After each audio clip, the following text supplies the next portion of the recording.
Et non.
Ah.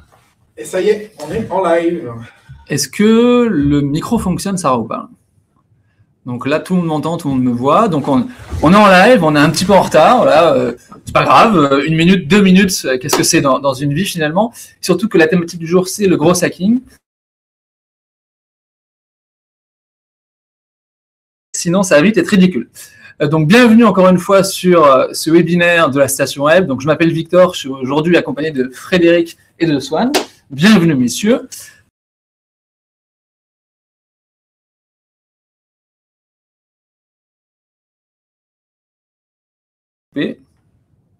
On me signale qu'elle est revenue. Est-ce que, juste dans ceux qui sont connectés, est-ce que vous pouvez me dire si vous me voyez, si vous m'entendez, me mettre un petit pouce, me mettre yes, me mettre tu es magnifique, vous êtes beau, enfin bref, n'hésitez pas à tarir d'éloges. Bon. Delphine qui dit oui, Delphine, Jocelyn, Suzon, on vous voit. On s'est hacké la caméra. Donc là, on est bien présent, on est bien ensemble. Alors, le chiffre du jour, déjà, on voulait commencer par se féliciter nous-mêmes. Donc déjà, je vous propose qu'on s'applaudisse, messieurs.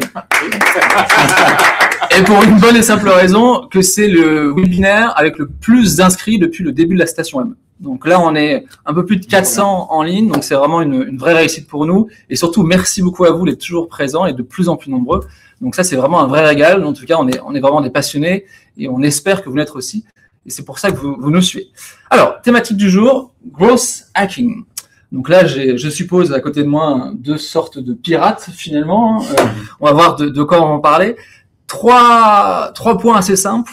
Premièrement, qu'est-ce que le growth hacking? Parce que c'est un mot très à la mode, on entend beaucoup parler, mais concrètement, qu'est-ce qu'on met derrière? On va voir nos 2 experts qui vont nous répondre. Ensuite, on va vous donner des tips très concrets sur votre croissance, donc comment accélérer votre croissance grâce au growth hacking. Et 3e étape de notre programme du jour, toujours 45 minutes, la productivité. Donc, comment vous augmentez votre productivité grâce au growth hacking. Donc, définition, croissance, productivité, c'est les 3 points du jour. Programme chargé encore une fois. Comme d'habitude, on passe 45 minutes ensemble. On va essayer de prendre vos questions à la volée. Donc ça, c'est vraiment ultra important. Et à la fin, on prendra un temps d'échange significatif pour que vous puissiez, qu'on puisse répondre à vos questions. Première question, avant de passer à vous, messieurs. Première question pour vous. Si vous devez me donner un seul mot pour définir le growth hacking, lequel ça serait? Donc, un mot pour définir le growth hacking, allez-y, lâchez-vous. Allez, je suis curieux de comprendre. Je suis curieux de voir ce que ça va donner. D'accord.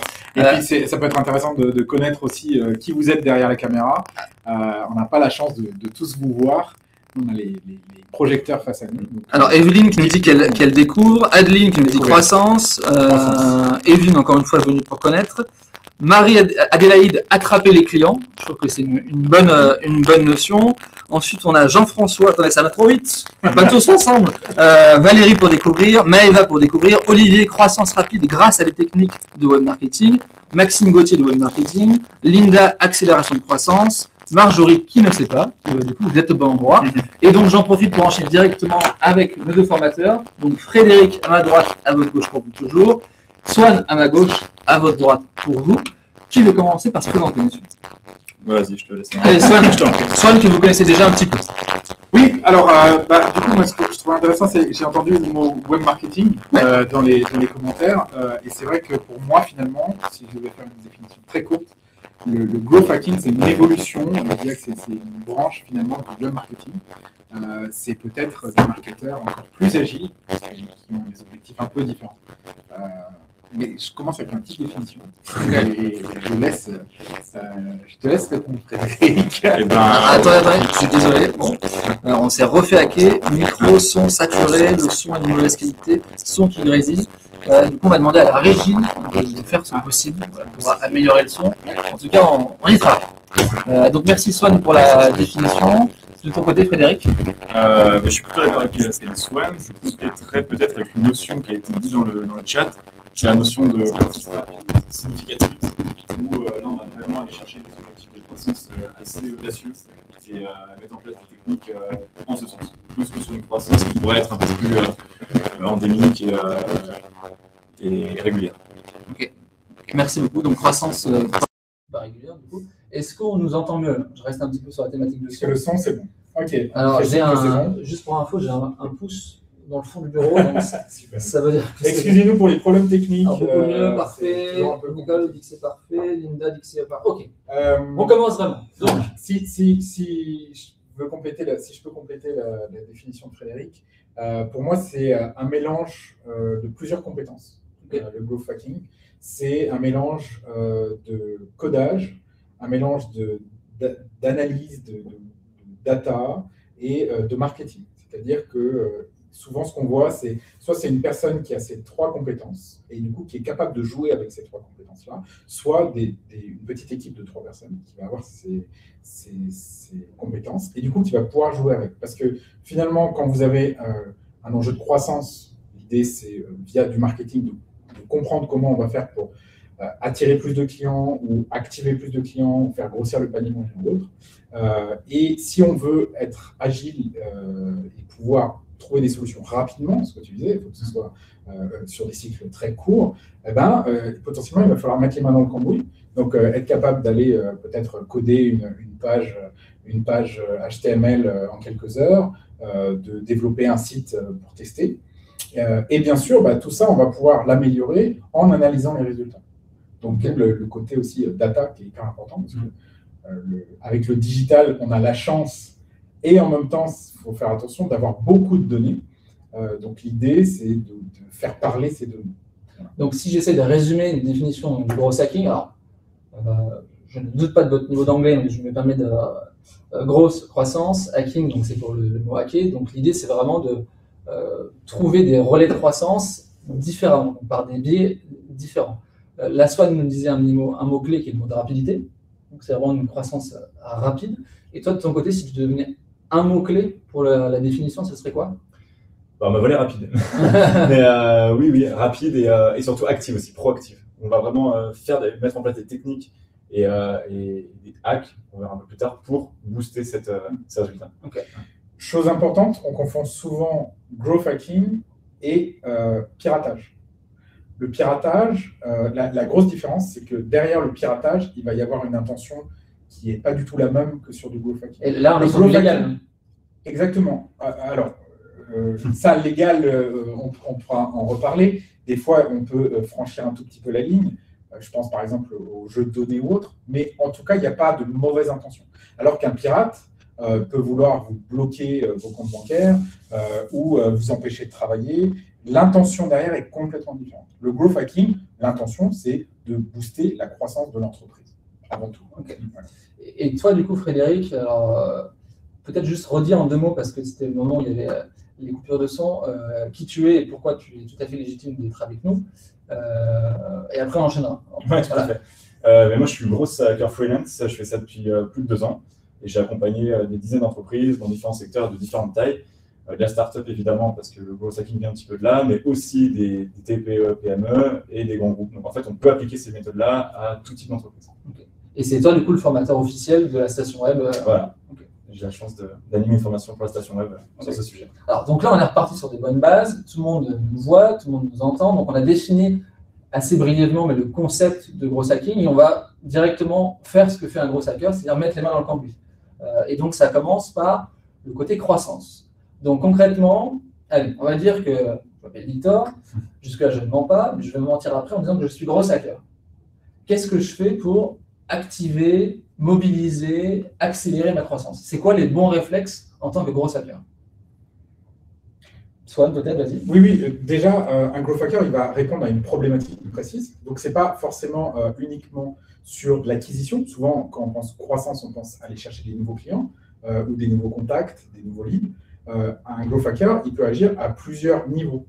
Par exemple, vous avez des entreprises qui ont parfois une très grosse visibilité et qui ont du mal à faire payer les gens, qui ont du mal à transformer finalement tout le trafic qui ressort en revenus. Donc, le growth hacker, il peut agir à plusieurs endroits.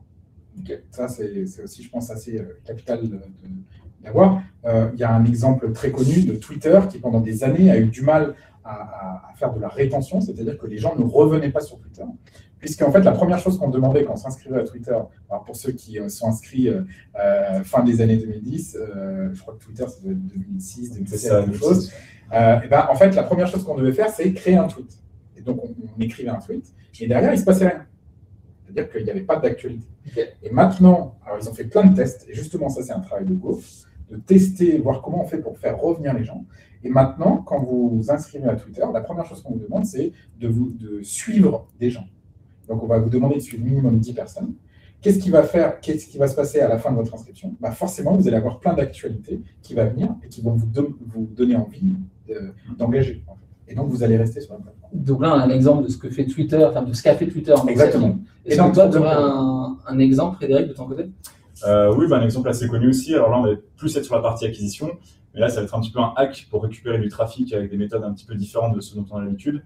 C'est Airbnb aussi, donc pareil, à la fin des années 2010, qui a publié ses annonces sur Craigslist, donc l'équivalent du Bon Coin en Amérique, pour récupérer tout le trafic de ce site qui était déjà très établi et rediriger toutes les personnes qui lui louaient un bien sur la plateforme. Alors qu'ils n'étaient pas connus, ils auraient payé des milliers d'euros, de dollars, pour avoir de la publicité, pour avoir les meilleurs résultats. Ok. Et j'en profite d'ailleurs, si vous avez des exemples, vous, de votre côté, de hack, de gros hacking, et dans la légalité, hein, n'hésitez pas à les partager, qu'on puisse les faire remonter.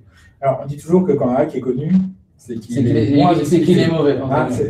C'est qu'en tout cas, il est moins efficace.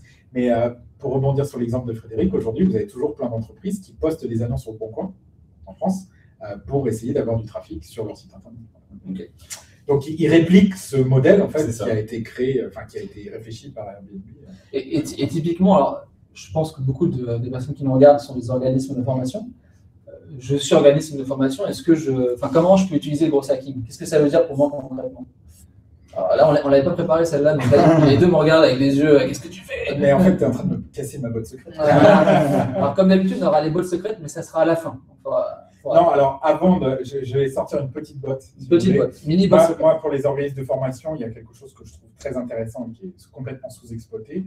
Je vais parler aux organismes de formation qui vendent des formations qui sont éligibles au CPF.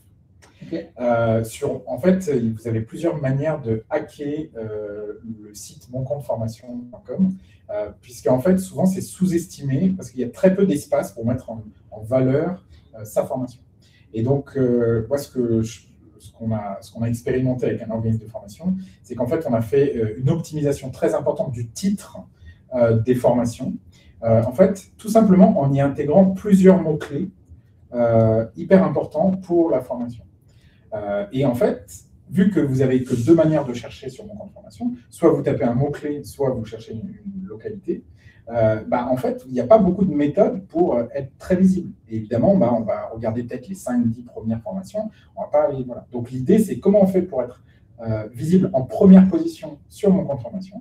Et là, tout simplement, ce qu'on a fait, alors là, pour le coup, c'est un hack qui est en cours, mais ça marche hyper bien. Donc, on est là encore, moi, je suis là pour tout vous dire.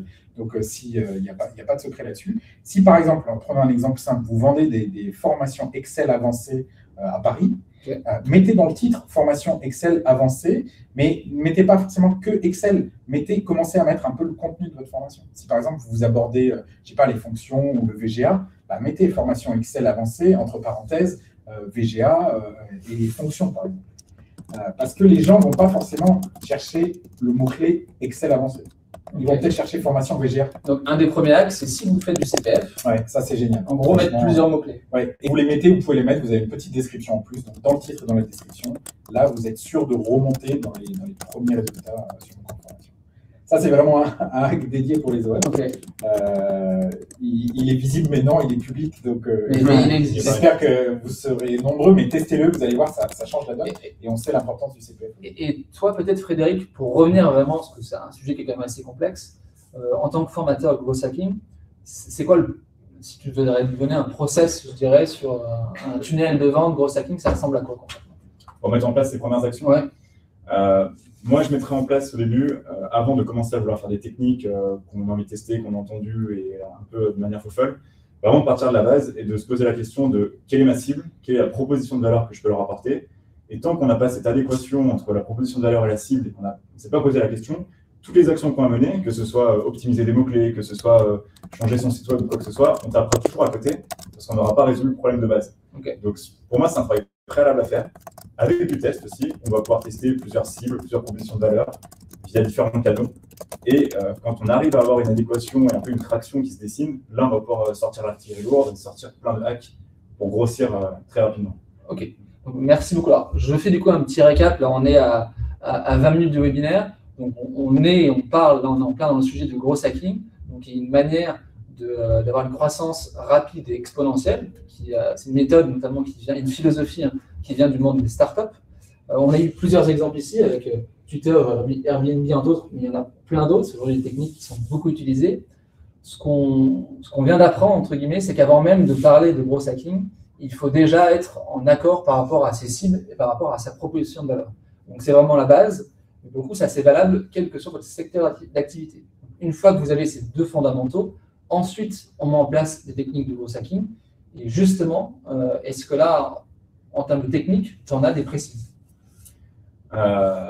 Oui, tout à fait. Après, ça dépend du secteur, de tout. Si on a des techniques précises, il faut des... Si on reste sur de l'OF, je suis organisme de formation, bah, tiens, je vends des formations Excel. Je vends des formations Excel. Donc là, on a vu un trick avec Swan qui était de, si je vends via du CPF, de mettre plusieurs mots-clés dans la formation. Qu'est-ce que je peux faire d'autre? Peut-être pour mon fichier client. Voilà. J'ai un fichier client qui est assez faible. Comment je peux faire pour l'enrichir? Complètement. Et du coup, pour enrichir le fichier, déjà pour sourcer plus de personnes par exemple, dans ce domaine-là, je partirai de ma cible. Et là, je veux vendre de la formation Excel. Qui a besoin de formation Excel? Ça peut paraître basique, mais en se posant ces questions-là et en creusant, on va peut-être réussir à trouver des cibles moins évidentes que celles sur lesquelles tout le monde se bat. Peut-être qu'à priori, on va tout de suite penser à quelqu'un, un cadre dans une entreprise qui fait de la bureautique ou de la comptabilité. Mais en creusant, on va peut-être atteindre une cible moins connue, moins évidente, et du coup, sera moins attaqué par les autres concurrents ou par des formations équivalentes. Et donc, là, on aura un levier de croissance potentiel. On va pouvoir aller sourcer via différentes méthodes. Par exemple, si on s'attache à une profession dont un annuaire est connu, par exemple, je sais pas, lors des avocats ou des choses comme ça qui utilisent de l'Excel potentiellement, et on ne pense pas forcément à eux directement pour l'Excel, et ben on va pouvoir scraper, donc récupérer la donnée massivement en ligne de l'annuaire de l'ordre des avocats. Et là, on aura un potentiel, enfin un nombre de leads assez conséquent pour attaquer, et eux ont moins de chances d'avoir déjà été démarchés pour de l'Excel. Ok, donc là, j'essaie de récapituler. Donc, je suis un OF. Dites-nous si c'est trop technique. Dites-nous si vous ne comprenez pas. Donc, je suis un OF, je fais de la formation Excel. J'ai identifié une cible potentielle comme étant les avocats. Un de mes premiers boulots, ça va être d'augmenter mon fichier client et donc d'aller scraper, donc c'est récupérer des bases de données pour augmenter mon fichier client. Ces bases de données, concrètement, où est-ce que je peux les trouver? Alors là, on a plein de sources possibles. Déjà, de manière générale, sur Internet. On a un super vivier. Et là, on peut avoir des sites de référence un petit peu connus, comme par exemple LinkedIn, qui est une des principales sources maintenant, surtout dans le monde B2B professionnel, où beaucoup de professions sont inscrits, d'employés sont inscrits sur LinkedIn. Donc, c'est une super base de données pour aller chercher des gens, avec beaucoup de techniques aussi pour les récupérer. On pourra voir ça peut-être un peu plus en détail tout à l'heure. Mais il n'y a pas que ces bases-là aussi. On peut trouver des bases de données, par exemple le syndicat des avocats ou des choses comme ça. Donc, LinkedIn, les syndicats autres. Très clair. Question de Céline. Quid de la RGPD? Et c'est vrai que on pense growth hacking, donc forcément, d'un point de vue légalité, on se dit qu'on est un petit peu sur la tangente. Quid de la RGPD? Oui, alors je pense que tout growth hacker, il doit vraiment réfléchir à quelle est la limite à ne pas franchir. Et forcément, il peut y avoir l'enjeu des données aujourd'hui est très important. Donc, dans un monde idéal, ce que je conseillerais toujours, c'est de faire en sorte de développer sa propre base de données de manière organique. Par exemple, ce qu'on fait aujourd'hui, a priori, on a récupéré les 400 adresses email des gens qui sont là aujourd'hui. Donc, potentiellement, ils ont peut-être coché une case et on va pouvoir leur parler. Donc déjà là, avant de penser même d'aller scraper des bases de données, voilà. Après, la ligne, évidemment, des fois est un peu limite. Je dirais qu'aujourd'hui, ce qui est là où il peut y avoir le plus de risques, si on doit parler de risques, parce qu'on va peut-être parler d'amende ou autre, c'est dans l'utilisation des données qu'on a fait. La récupération elle-même, et évidemment, on n'est pas censé pouvoir copier-coller l'ensemble d'un contenu. Après, c'est tentant, vous allez sur les pages jaunes, vous avez le numéro de téléphone, les adresses email, etc. Donc, on se dit, je peux juste le copier-coller et le mettre dans mon fichier. Mais ce qui va vraiment être plus puni par la loi, c'est de dire quelle utilisation on fait. Et donc là, on pourra peut-être parler au travers de 2-3 techniques, mais l'idée, ce sera plutôt de réutiliser ces données, mais de manière directe. Comment on peut aller parler à ces gens-là sans forcément leur envoyer un email directement? Ce n'est pas parce que je récupère l'adresse email ou l'adresse postale que je dois forcément réécrire à ces gens en direct. Ok, je comprends. Donc de trouver un moyen indirect d'aller leur parler grâce à ces informations, mais sans pour autant être en direct. Et dans ce cas-là, si on va leur parler de manière indirecte, essayer de les faire venir avec ce qu'on appelle un opt-in, c'est-à-dire faire en sorte que ce soit eux qui rentrent dans notre base de données. Alors, il y a juste Céline, je me permets la remarque quand même, qui demande si les pages jaunes existent encore. C'est une vraie bonne, pour la vieille référence. C'est une vraie bonne remarque. Et tout ça pour souligner que Swan n'est plus tout jeune. Merci beaucoup Céline pour ça, c'était important de le dire. Merci Victor. Moi, je vois un complément là-dessus. Vas-y Frédéric. Aussi sur les questions RGPD. De toute façon, de manière générale, le but, ça va être de donner de la valeur aussi à votre prospect. Et quand vous allez le démarcher, des campagnes où la personne n'a aucune valeur et se sera agressée par votre mail, de toute façon, ne convertiront pas. Donc, il y a tout un travail de copywriting, du coup, d'art d'écrire son message de vente pour apporter de la valeur, pour montrer votre produit ou votre service, qu'est-ce qu'il peut apporter à cette personne-là. Et de toute façon, vous devez être dans une démarche bienveillante et de valeur, ne serait-ce que d'un point de vue business pour convertir. Et déjà, en mettant en place des actions comme ça, la personne se fera vraiment l'impression d'être agressée et aura déjà une contribution à ce que vous la contactiez. Donc, quand on est dans cette philosophie-là, on a moins de chances de se prendre des grosses portes en disant mais pourquoi vous me contactez, je ne vous ai jamais demandé. Donc en gros, là, on est sur la question de comment augmenter votre fichier de prospect, donc votre fichier de client potentiel. Le gros hacking, il y a un moyen de le faire en scrapant des bases, mais il y a, je dirais, l'art et la manière de le faire. Donc, en respectant évidemment la RGPD, et surtout, ça ne sert à rien d'aller scraper en masse, je dirais, avec un masque où vous ne voyez pas qui vous scrapez, parce que ça ne va pas être des leads qualifiés. Donc, il n'y a pas d'intérêt. Avec une autre différence entre B2B et B2C. Oui. On a le droit aujourd'hui d'envoyer un email de prospection, donc une personne qui n'a pas forcément demandé d'avoir une communication commerciale, on a le droit de lui envoyer un email. Okay. Jusqu'à quand, je ne sais pas, mais en tout cas, on a le droit aujourd'hui. Sur le B2C, c'est complètement différent. Le B2C, vous devez avoir un opt-in et un opt-in frais, c'est-à-dire moins d'un an. Donc là, sur le B2C, il faut encore plus faire attention. Donc parce B2B, là, pour le coup, il y a plus de plaintes sur le B2C. Ouais. Le B2B, aujourd'hui, oui, voilà. Encore une fois, après, il faut y aller avec un message, comme tu disais, pertinent, avec de la valeur. Si vous êtes là pour amener un vrai service, un vrai produit qui apporte de la valeur au client final, il n'y a pas de raison qu'il clique sur spam. Alors, décidément, Céline qui est active, mais merci beaucoup Céline d'être aussi active. La station web est en train de nous hacker, si je comprends bien. Nous sommes en pleine démonstration et nous sommes les cobayes. Aïe. Alors, déjà, vous nous avez révélé à jour, c'est ça le problème. Alors non, c'est pas le mot cobaye, mais mine de rien, je pense que ce qu'on est en train de faire, c'est quelque part du gros hacking intéressant. Dans le sens où nous, on est là pour apporter de la valeur, et notre manière d'apporter de la valeur, c'est de créer des webinaires. Et en créant des webinaires, donc en vous proposant du contenu gratuit, on va vous chercher, on va vous parler, et on vous intéresse par un biais qui est différent. Donc ce qu'on fait finalement, c'est in fine peut-être finalement de la vente, mais c'est de la vente qu'on pense faite habilement, dans le sens où nous, on est là pour proposer du contenu, et là, vous avez un exemple de ce qu'on peut proposer comme contenu. En fait, avant même d'aller faire de la vente, on fait du conseil. Ouais. Donc en fait, si vous aimez déjà ce qu'on vous conseille, et si ça vous intéresse, ou si vous avez des problématiques liées à ça, du coup, on peut continuer là-dessus. C'est apporter même du conseil avant la vente. Alors, Céline nous dit quand même que c'est très intéressant et inspirant. Merci, et c'est gratuit. Non, merci beaucoup. Alors, du coup, d'ailleurs, j'en profite. On va passer aux questions dans une dizaine de minutes. n'hésitez pas à poser dans le chat toutes vos questions. On prendra vraiment un temps important pour répondre à la fin du webinaire. Donc là, on a passé un peu de temps sur la croissance. On y reviendra si besoin dans les questions, mais j'aimerais avancer un peu et passer sur la partie productivité.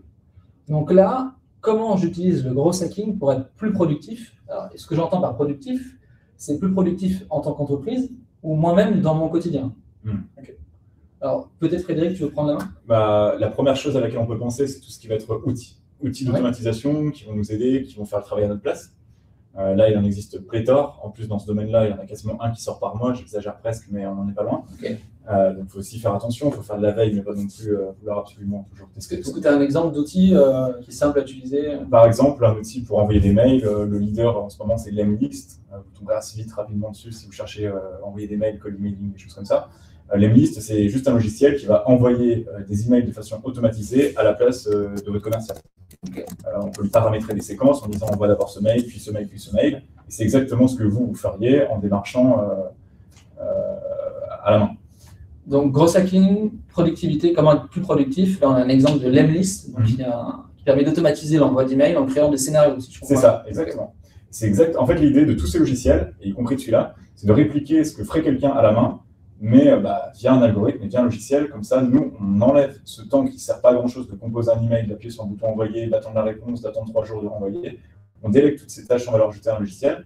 Et comme ça, notre force de vente peut se concentrer sur le texte de vente, sur de nouvelles cibles à prospecter, de faire tous les entretiens pour closer le client plutôt que d'envoyer des mails à faible valeur ajoutée. Nicolas demande si Lemlist est gratuit ou payant. Alors, Lemlist est payant. Avec une version d'essai de 15 jours en ce moment, mais c'est pareil, les prix peuvent changer. En ce moment, il y a 15 jours d'essai gratuits. Voilà. Après, il y a d'autres logiciels peut-être gratuits, mais de toute façon, il y a toujours des plans d'essai dans tous ces logiciels. Ouais, donc on peut essayer, mais ensuite c'est payant. Moi, je pense à Prospecting aussi, du coup, sur LinkedIn, qui vous permet d'envoyer des emails, des mails sur LinkedIn de manière automatisée. Et je crois qu'il y a aussi une version gratuite, et si vous voulez en envoyer beaucoup, c'est payant. Ouais. Enfin, bref. Ok. Peut-être que toi, tu as des outils ou autres en termes de productivité, Swan? Oui, juste pour revenir sur la version gratuite, vous avez Mailchimp, par exemple, qui est gratuit jusqu'à 2000 personnes, donc ça peut être un outil pour commencer. Et puis, il faut toujours tester aussi un peu avant. Comme je disais, on va le faire d'abord manuellement, et puis dès qu'on a fait peut-être 10, 20, 30, et que ça va devenir trop compliqué à faire manuellement, on transfère des outils. Ça n'enlève pas, par contre, le fait encore une fois, de créer de la valeur, comme tu disais, de travailler sur les textes. C'est hyper important. Pour ceux qui sont un peu plus techniques et qui ont besoin peut-être de croiser des informations de plusieurs sources, il y a 2 outils que je trouve assez intéressants. Vous avez un outil qui s'appelle Phantom Buster, qui permet de créer des automatismes un peu plus poussés et surtout, ils vont être capables d'aller automatiser certaines actions sur les réseaux sociaux, mais pas que sur LinkedIn. Donc, Prospecting, je dirais, spécialisé sur LinkedIn, mais là, vous allez pouvoir.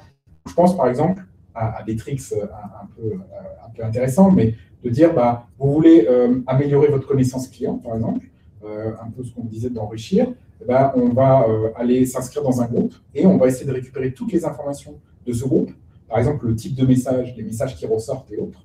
Ensuite, on va l'importer dans un fichier Excel, par exemple, et on va demander, on va proposer avec des outils justement, des petits robots dans Phantom Buster, de dire, tiens, je veux faire une analyse des textes.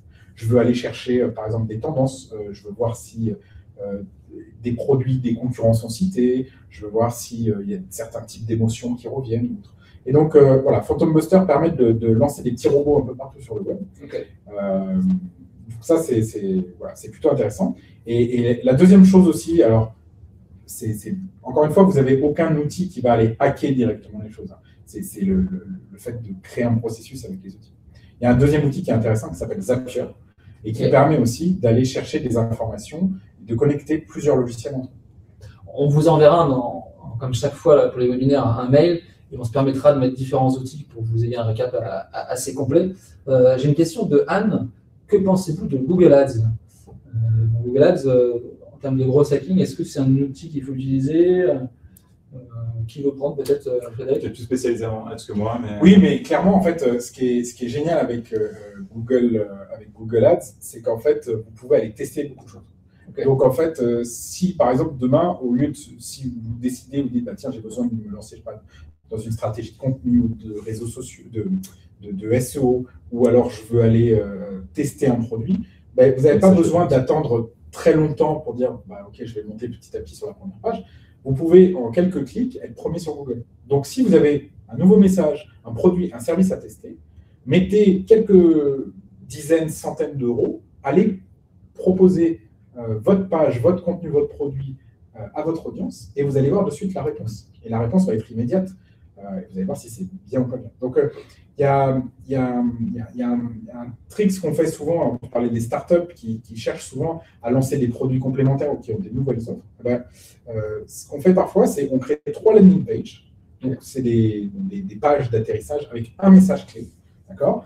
Par exemple, est-ce que, je dis n'importe quoi, mais est-ce que vous êtes intéressé plutôt par je sais pas, les chaises bleues, les chaises rouges ou les chaises violettes, je dis n'importe quoi. On va faire de la publicité via Google Ads. On va envoyer par exemple 100 personnes sur chaque page et on va voir le nombre de personnes qui remplissent un formulaire. Alors mon exemple est pourri.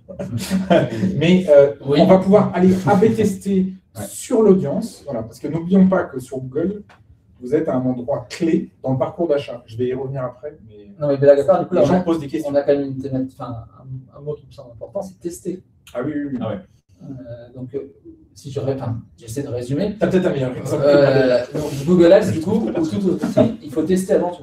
Donc, tester si ça fonctionne avec votre propre processus de vente. C'est ça l'idée avant tout. Exactement. Ouais. Ça, j'en parle un peu plus dans la boîte secrète, mais effectivement, le test, c'est pour moi la clé de tout le growth hacking. Okay. Alors, on arrive à la boîte secrète dans un peu moins de 10 minutes. Donc, ça va venir. On reste du coup sur le côté vraiment la productivité. Donc, on a parlé des outils. Est-ce qu'il y a des méthodes, entre guillemets, pour être plus productif qui viendraient du monde des startups, du monde du growth hacking? Pour le coup, il y a un peu le test aussi. Le test, là, on avait un exprès avec Google Ads, mais souvent, quand on se perd dans la productivité, c'est que soit on perd son cap, soit on s'enlise dans quelque chose qui, au final, n'a pas de valeur ou ne va pas nous rapporter du business. Et en fait, en testant, automatiquement, on va s'orienter vers la bonne chose. Okay. Donc, plus que de gagner du temps sur une tâche, ça va nous faire gagner du temps sur la stratégie globale. Et on sera au final plus rapidement au résultat escompté. Moi, ça me fait penser à alors je sais pas vraiment si c'est du growth hacking, mais je sais qu'il est très friand. Je crois que c'est Tim Ferriss qui a écrit un bouquin qui s'appelle La semaine de 4 heures, je crois. Et où il explique finalement comment être plus productif en quotidien en utilisant notamment des méthodes de growth hacking, donc des méthodes issues du monde des startups. Et en fait, c'est assez fascinant. Alors, je vous spoil direct, il ne bosse pas 4 heures par semaine. Mais concrètement, il nous donne des exemples très concrets qui permettent de voir que le growth hacking, ce n'est pas juste une philosophie, c'est aussi un processus, des méthodes à plein quotidien. Moi, je trouve ça vraiment hyper passionnant. Après, alors là, c'est plus vie quotidienne, travail au quotidien, mais il y a un exemple tout bête, mais régulièrement, en fait, il y a des gens qui ne viennent pas aux réunions ou qui viennent en retard. Et je trouve ça toujours compliqué parce que du coup, ils arrivent en retard, on est spécialiste quand même en France de la réunion d'être un peu en retard. Et en fait, ce qu'on a mis en place, c'est un petit automatisme justement via Zapier qui, un quart d'heure avant chaque réunion, envoie un petit message. Alors là, pour le coup, on est sur Slack, mais ça peut être sur Teams. Envoie un petit message automatique. Début de la réunion quotidienne, hebdomadaire, dans 15 minutes. Et en fait, on sort de l'univers où, si la personne n'est pas dans son agenda, mais elle reçoit automatiquement une petite notification sur Slack ou Teams ou ailleurs. Ça, c'est les petites choses en gain de temps, hyper intéressant. Ou pour les sociétés, par exemple, qui traquent le temps, il faut savoir que, par exemple, dans la plupart des agendas, on peut exporter son agenda sous un format Excel. Et en fait, si, par exemple, vous exportez l'ensemble de votre agenda et que vous êtes organisé, par exemple, en plage de temps, en disant j'ai travaillé 2 heures ici, donc vous mettez toutes vos missions dans l'agenda, et vous pouvez immédiatement, en exportant ça, avoir un time tracker, en fait, et savoir exactement combien de temps vous avez passé sur chaque activité. Okay. Bon, c'est les petites choses comme ça, mais il y a plein d'exemples. Un tout petit point, tu en as déjà un petit peu parlé tout à l'heure, mais sur ce qu'on peut faire avec Zapier, mais pour donner un cas très concret de productivité, si vous avez beaucoup de ressaisie entre 2 logiciels, typiquement Zapier peut vous sauver la vie et vous faire gagner des après-midi entières de travail. Si vous travaillez sur un Google Sheet et puis qu'à côté vous avez dans votre logiciel métier des infos que vous transférez en copier-coller ou à la main, regardez, peut-être qu'en 3 clics, vous allez prendre 10 minutes pour configurer quelque chose et ça va vous faire gagner énormément de temps. Donc, allez vous pencher sur l'outil. Il y a une version gratuite aussi si vous voulez tester. Top. Merci beaucoup du coup pour le partage de tous les outils. Donc on a parlé évidemment de la définition du growth hacking, on a parlé de comment activer votre croissance et finalement faire qu'elle soit plus exponentielle. On vient de parler un petit peu de l'aspect productivité. Là, on va passer tambour à vos bots secrètes. Et juste après ça, on passera à vos questions. Donc, n'hésitez pas à poser vos questions dans le chat. On prendra un temps pour y répondre juste après. Donc, bots secrètes. Qui veut se lancer, messieurs? C'est un moment. Très. Allez, vas-y. Voilà, je vais. Moi, j'ai une botte secrète qui est simple en fait. C'est vraiment juste le test. C'est la meilleure réponse à toutes les questions, de quel que soit le domaine, quel que soit ce que vous voulez tester, enfin, faire votre secteur d'activité, comment vous voulez grossir, c'est tester, tester, tester. Très souvent, on a de l'appréhension, on n'a pas envie de lancer le produit tout de suite, on n'a pas envie de parler forcément de ce qu'on est en train de faire à des gens parce qu'on a l'impression que c'est pas encore prêt. Et on a un peu un sentiment de honte des fois sur ce qu'on fait, que le produit n'est pas fini. Mais tester, tester, tester, parce que c'est ce qui fera gagner énormément de temps et qui va vous faire découvrir ce qui va marcher et la proposition de valeur qui va être en adéquation. Et après, vous allez pouvoir dérouler vers une croissance énorme. Mais tant que vous ne testez pas, vous aurez du mal à passer l'échelon supérieur. Okay. Donc, tester, y aller. Et toi, du coup, Swan? Moi, je dirais c'est surtout sur une réflexion du parcours d'achat. C'est-à-dire que souvent, on essaye finalement d'attirer ses clients et je trouve que c'est pas forcément on peut faire mieux avant. Je m'explique, je la refais. En gros, c'est d'essayer d'attirer ses clients avant que ce soit des clients. Okay. Souvent, on réfléchit en se disant, bah, tiens, il y a quelqu'un qui a un besoin d'un produit ou d'un service, je vais aller lui vendre ça. Mais souvent, cette personne, elle a des besoins en amont. Elle a des besoins en amont, des besoins peut-être plus informatifs ou autres. Exemple, vous avez énormément de gens qui cherchent des modèles de documents. J'ai besoin de télécharger, je ne sais pas, un modèle de facture, un modèle de feuille d'émargement, ou je cherche un modèle Canva ou autre. Eh ben, rien ne vous empêche d'aller proposer un modèle gratuitement. Et au passage, évidemment, vous essayez de récupérer l'information qui vous intéresse, un mail, un numéro de téléphone. Et donc, de commencer à parler à votre cible avant même que ce soit des clients, ça permet déjà d'avoir un premier contact. Et évidemment, vous créez du coup, vous devenez une espèce de référent. Si demain, ils deviennent clients, ou en tout cas, ils sont sur le parcours de devenir clients, bah, ils vous connaîtront déjà. Et ça vous apporte un avantage compétitif assez important. Donc, si je comprends bien, on a testé avec Frédéric. Et là, un des biais pour augmenter votre nombre de clients, c'est de proposer finalement du contenu gratuit avant même que vos clients aient acheté quoi que ce soit. Exactement. Okay. Ouais. Vous avez par exemple plein de... Alors, si je reprends les exemples dans la formation, vous avez certains organismes de formation, par exemple, je pense en anglais, qui proposent des dictionnaires d'anglais ou des dictionnaires un peu originaux sur les slangs ou sur voilà, certaines pratiques. On peut avoir un dictionnaire british pour les jeunes, par exemple. Et ben ça, c'est un outil et du contenu cool qui vont pouvoir partager gratuitement, en amont même, que la personne cherche un cours d'anglais. Je trouve ça intéressant parce qu'on voit bien du coup que le gros hacking est vraiment un état d'esprit. C'est peut-être la meilleure définition. En fait, c'est une manière de penser au truc qui est intéressante. Du coup, merci messieurs pour vos deux hacks, mais en tout cas vos deux bots secrètes. On va passer du coup à vos questions, à une question de Stéphanie. On teste par Google Ads ou par d'autres moyens? Donc la question, je pense, sous-jacente, c'est comment on teste concrètement? Est-ce qu'on teste en essayant avec des outils? Est-ce qu'on sens? À partir de quel moment on se dit ça ne fonctionne pas? Comment ça fonctionne? Moi, je dirais que la première chose, et tu en as un petit peu parlé tout à l'heure, Swan, c'est pas forcément de vouloir automatiser directement et de se dire bon, je mets tout dans un liste, j'envoie 150 mails par jour. Mais en fait, la première étape, c'est de tester à la main avec 2, 3, 10, 15 prospects, déjà qu'on peut connaître dans notre réseau, ou en commençant à envoyer des mails comme ça à la main, et déjà voir la réponse. Et l'automatisation n'arrivera qu'après, quand on voudra un petit peu grossir. L'avantage, c'est qu'on est hyper flexible quand on écrit nous-mêmes. Le premier mail, on envoie, on a un retour, on modifie un peu le deuxième, et on n'a pas besoin de se perdre dans des outils. Okay. Après, on a plein de médias, donc Google Ads en est un super, et on donne un bon exemple tout à l'heure, mais on peut en avoir d'autres. Ça peut être sur des réseaux sociaux directement, ça peut être en postant dans des groupes Facebook. Ça c'est que des moyens. Voilà, il y a du mailing, il y a plein d'éléments possibles. Et donc, du coup, je rebondis avec ce que vient de me dire Maxime. L'idée que j'ai, donc là je cite Maxime, l'idée que j'ai du gros hacking sur mon neuroné, cette pratique permet d'augmenter son vivier de leads au détriment de la qualification de ces derniers. Résultat, un coût bas et un coût d'acquisition marketing élevé. Alors, en fait, je pense que ça dépend de votre vision, je dirais, du gros hacking. Là, justement, alors, vous me dites si je me trompe, mais la vision qu'ont à la fois Frédéric et Swan, c'est justement de tester, entre guillemets, à bas coût. Donc, n'allez pas acheter et investir dans un outil qui va vous coûter une fortune dès le départ. Commencez par du gratuit, vous testez, vous, à mon avis, ce qui est très important, c'est de mesurer assez rapidement les Ouais, résultats ça, c'est clair. et de voir si ça ne fonctionne pas. Justement, ça permet de vraiment baisser le coût, c'est l'intérêt, quoi. De pouvoir scaler, donc grossir, enfin, tout voir en plus grand et faire en plus grand que quand on est sûr d'avoir la valeur qui va bien pour la bonne cible. Et du coup, remarque de Céline, ultra pertinente. L'étape numéro 1, ciblage. Ça, c'est ce que tu disais en préambule. Hein. Étape numéro 1, effectivement, parler à votre cible. Sinon, vous parlez dans le vide. Non, mais c'est clair. Mais on a un organisme de formation avec lequel on travaille, par exemple, et généralement, avant de lancer une nouvelle formation, en fait, ce qu'ils vont faire, c'est qu'ils vont faire une vidéo de présentation de la future formation. Et ils vont demander sur leurs réseaux sociaux, est-ce que cette formation vous intéresse?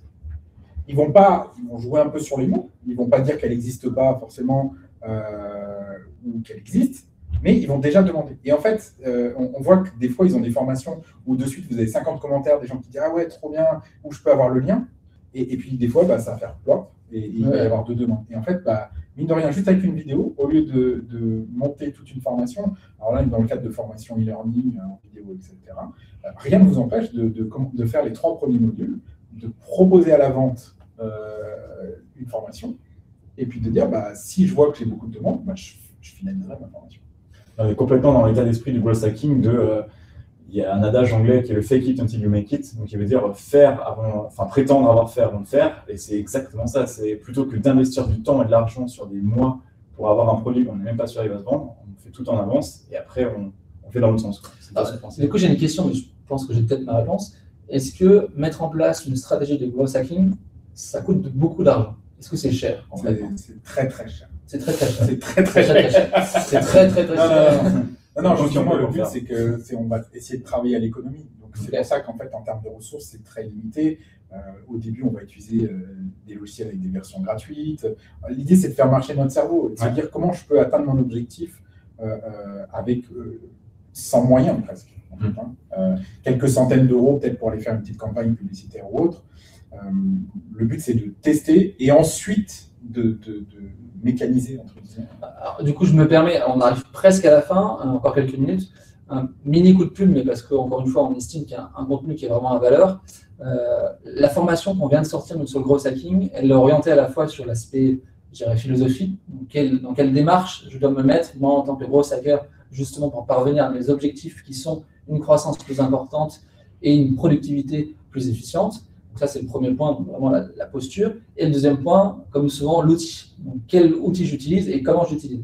C'est vraiment les 2 axes sur lesquels on met un accent fort pour faire de vous des gros hackers, entre guillemets, à moindre coût. Voilà. J'arrête le côté pub. Est-ce que vous avez des dernières questions? On va les prendre, il nous reste quelques minutes avant la fin. Au passage, je vous redonne encore une fois la structure de ce qu'on vient de faire ensemble. Donc, on a parlé de growth hacking. On a donné une définition, donc il y a 2 définitions qui se rejoignent mais avec des mots différents. Donc c'est à la fois une philosophie et des outils qu'on utilise qui proviennent du monde des startups. On a vu comment accélérer votre croissance. Donc, on a notamment pris l'exemple de scraper des bases de données, mais les scraper avec la méthode, entre guillemets, notamment pour que ça corresponde à la RGPD. Ensuite, on a vu différentes techniques pour augmenter votre productivité. Alors là, c'est à la fois en tant qu'entreprise, mais aussi en tant qu'individu. Hein. Et donc, tout ça, c'est du growth hacking. Nous, on se revoit le 24 mars, si je ne dis pas de bêtises, pour parler streaming et Twitch. Autre sujet, mais toujours lié au marketing. Et je voudrais laisser peut-être le mot de la main à vous, messieurs. C'est quoi pour vous, encore une fois, le bon marketeur, le bon gros marketeur? Est-ce que vous avez un exemple, une personne qui vous vient en tête ici? Je t'en prie. Le bon ghost marketer, ouais. Je dirais que c'est. Tu me prends fort. Je trouve un si tu as un exemple quand j'ai réfléchi de une personne type. Moi, j'aime bien mélanger des idées de marketing avec aussi des gens qui sont très influents. Et je pense aux influenceurs et plus généralement aux personnalités publiques. Et quand vous arrivez à toucher une personnalité publique, en fait, elle va faire de la pub pour vous. Et j'adore ce genre de technique. Dans le monde réel, si je puis dire, vous avez l'exemple de Christian Audigier, qui était un créateur de casquettes, un peu rock et out, rien de spécial. Et un jour, il a réussi à mettre sa casquette sur la tête de Madonna. Okay. C'est devenu une success story derrière. Il a vendu des milliers de casquettes. J'adore l'exemple. Et ça peut être intéressant de se dire, par exemple, je sais pas, vous vendez des formations sur une thématique précise. Est-ce que vous n'avez pas un influenceur dans votre secteur? Je crois que tu en parles dans ta formation. Tu expliques comment aller chercher des influenceurs, justement. Si vous avez quelqu'un qui est influent dans votre secteur, bah, allez lui parler, allez voir ce que vous pouvez faire avec lui. Parce que généralement, les gens sont toujours preneurs d'un peu de visibilité, peut-être d'un partage de connaissances ou d'un webinaire commun. Donc, finalement, est-ce que être gros hacker, c'est pas trop malin? Si, clairement, c'est ça. Moi, ce que j'allais dire, effectivement, en fait, là, j'ai pas une personne en tête à vous dire, mais c'est moi ce que je trouve assez incroyable, c'est la personne où on se dit, elle a pensé à faire ça, ça paraît évident, ça a été une success story, pourquoi personne ne l'a fait avant? Et c'est juste, voilà, ce côté, bah oui, maintenant, c'est sûr, c'est évident. Bon, bah écoutez, merci messieurs. On finira du coup avec Madonna à ma gauche et une personne maligne à ma droite. Donc, blague à part, aujourd'hui, c'était sur le gros hacking. On espère vraiment que vous avez appris le plus possible. Nous, c'est un vrai plaisir, quand même, d'habitude, de partager ce moment. On se retrouve dans un petit mois. D'ici là, encore une fois, toutes nos formations sont disponibles. On vient de sortir celle sur le gros hacking. Et vraiment, encore une fois, merci beaucoup de nous suivre dans cette formidable aventure qui est la Station Web. À bientôt. Merci, messieurs. Merci. Bonne journée.